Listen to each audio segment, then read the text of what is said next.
皆さんこんにちは。コケラクフィルムへようこそ。今回は私が普段使っているコケの保管箱の作り方を紹介していきます。ぜひ最後までご覧ください。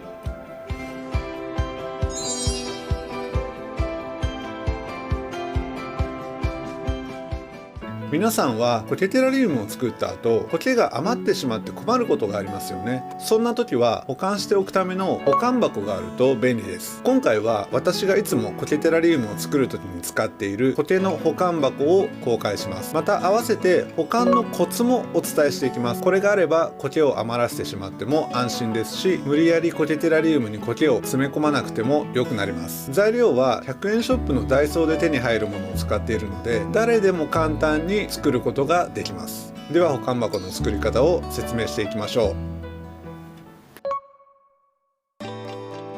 こちらがダイソーで購入したシューズボックスです。色は透明で、大きさは幅が16センチ、奥行きが29センチ、高さが9.5センチです。箱はこれ以外でも透明で光を通す素材で、ある程度密閉できるものなら何でもいいと思っています。強いて言うならば高さは10センチ程度確保できるものがいいですね。そしてもう一つ、こちらです。切って使える仕切り板、高さが8センチ以上用ってなってますね。こちらもダイソーで購入した仕切り板です。この2つを使って保管箱を作ります。もう作り方は簡単です。それでは開けていきます。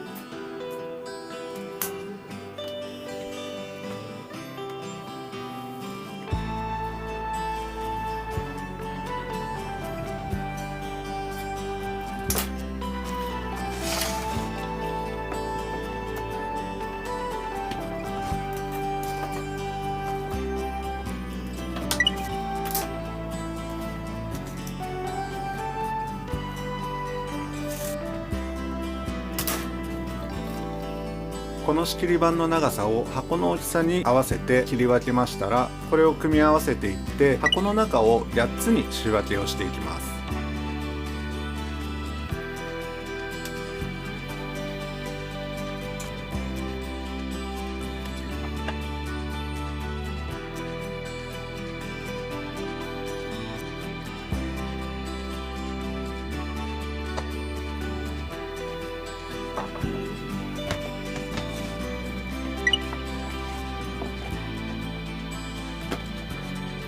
これでこの中に8種類のコケを分類して保管できることになります。種類ごとに分ける理由は、違うコケを混ぜ合わせて入れてしまうと時間が経つと絡まり合ってしまうので、いざ使おうとした時に取り出しにくくなってしまうからです。次にこのままではコケが乾燥してしまいますので、ここの底の方に乾燥水コケを水につけて戻したものをそこに敷き詰めていきます。こちらが乾燥水ゴケを水につけて戻したものになります。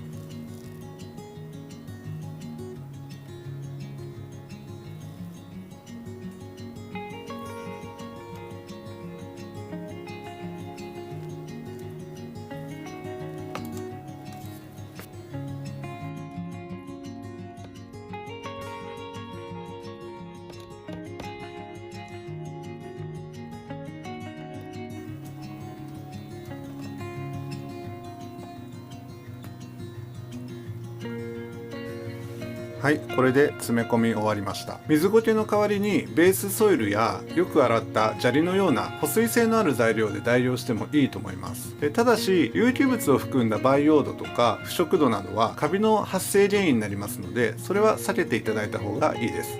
最後に水差しでたっぷりと水ゴケに水を含ませてあげましょう。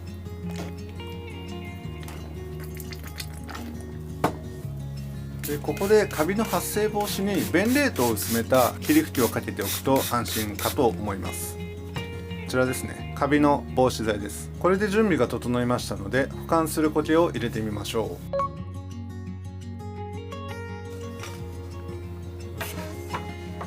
では苔を入れていきます。余分な土は取り除いて、ゴミなども洗い落とした状態にしておくのが望ましいと思います。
はい、こんな感じに収まりました。今はこの3種類、これがちょうど余っていたので、この苔保管箱に入れておきました。余っているスペースはあるんですけれども、また別の種類が余ってきたらそれをそこのスペースに入れていこうかなと思ってます。あまりぎゅうぎゅうに押し込むと形が悪くなっちゃうと思うので、適度な量をふんわりと入れてあげるのがいいような気はしますね。で、念のため成長促進剤のメネデールを吹きかけておきましょう。メネデールはこれですね。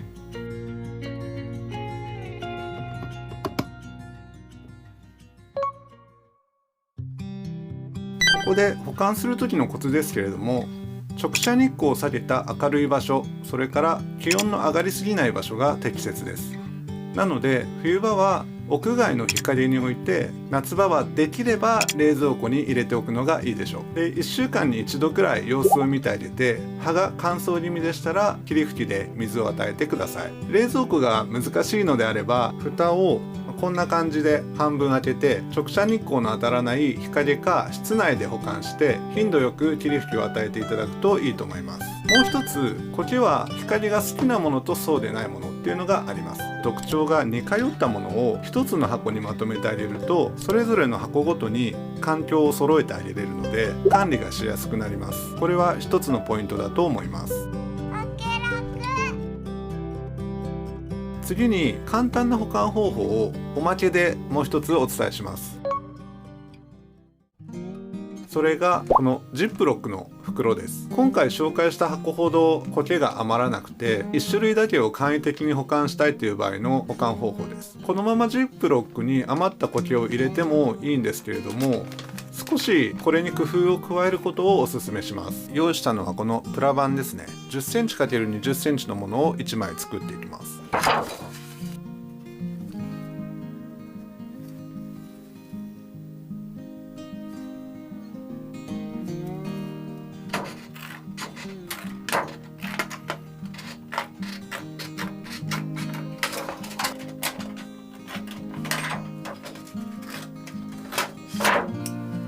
はい、これですね。これをどうしていくかっていうと、こう丸めてですね。で、これをここに入れていきます。こんな感じですね。あ、ちょっと高さが高すぎましたかね。少しカットしましょう。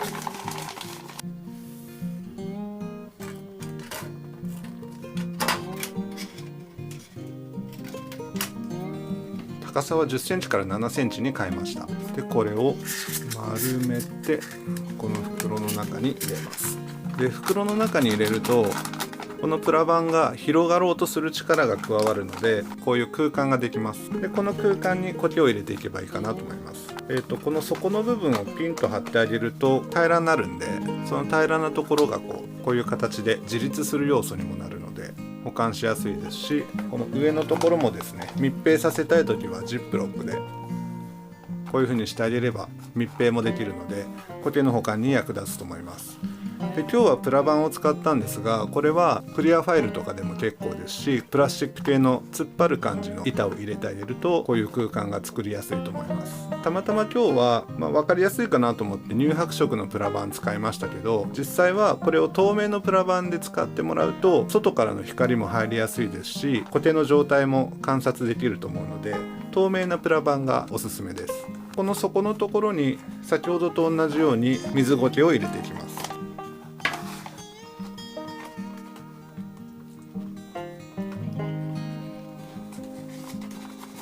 はい、こんな感じで入りました。でここにコテを入れていくっていう風ですね。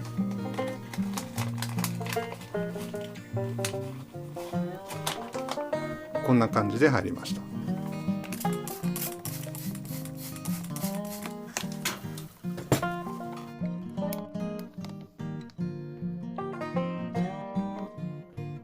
ここに先ほどと同様保水性を保つための水ゴケや、ソイルとか砂利などを入れてあげれば完成です。たまにジップロックを開けて通気をしてあげるといいと思います。でこれでしたらコケに負担をかけずにこんな小さなスペースで保管できますよね。是非やってみてください。